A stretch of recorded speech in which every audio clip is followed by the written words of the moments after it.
Қайырлы күн баршаңызға, менің каналыма қош келдіңіздер. Бүгін сіздермен грузинский баклажан салатын дайындаймыз. Өте дәмді баклажан жақсы көретін қыздар үшін керемет салаттардың бірі жасап көріңіздер. Жасалу процесі ұзақ болғанымен дәмі өте керемет дәмді болып шығады.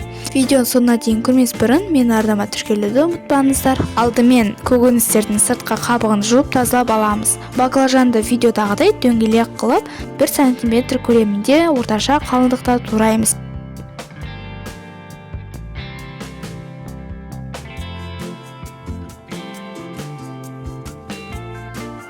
Енді үстіне 4 ас қасық тұз салдым. Бұл жерде 20 минуттай тұру керек. Баклажанды тұзбен араластырып қоямыз. Сол кезде тұзы сіңеді және қап-қара суы шығады. Басқа көкөністерді де жуып тазалап аламыз. 20-25 минут өткеннен кейін суы шығады. Суынан сығып алып, осындай таза суға батырып қойсаңыздар болады. 5-10 минутқа суға қоюға болады, немесе бірден сығып алуға болады.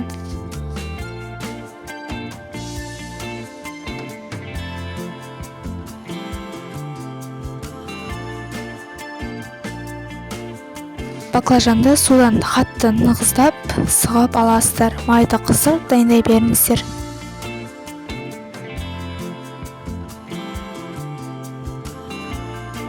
Баклажанды 2 табаға қуырсаңыздар тез болады.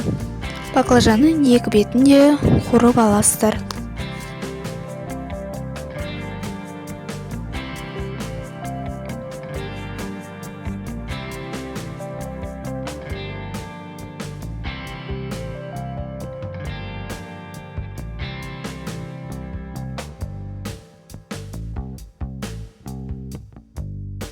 Қызанақтың ортаңғы түп дөңгелегін таңдаңыздар. Солылау болғаны дұрыс.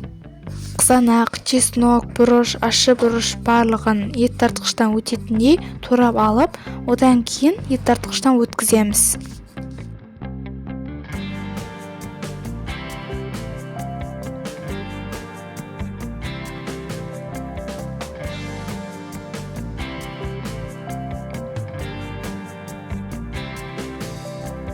Ет тартқыштан өткізгеннен кейін, ет тартқыштан өткізген қызанағымыздың үстіне қосып араластырамыз.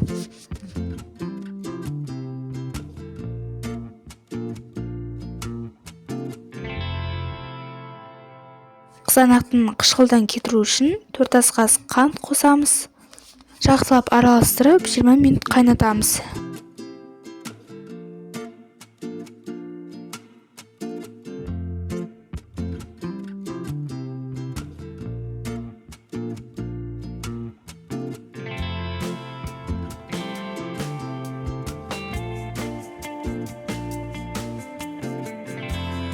Минут өткеннен кейін қуырылған барлық баклажандарды салып шығамыз.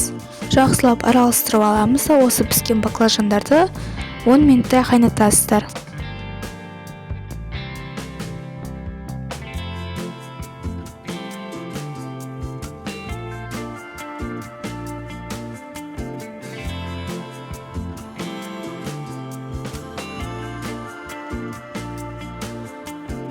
Қара бұрыш, лавр жапырағын және тұз саламыз. Барлығын мөлшерін төменге описание бөліміне қалдырдым.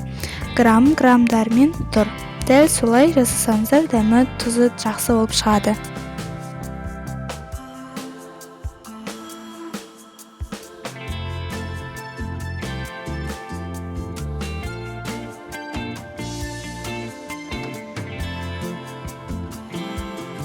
Енді банкіге құйып, крышкасын мықтап жауып аламыз.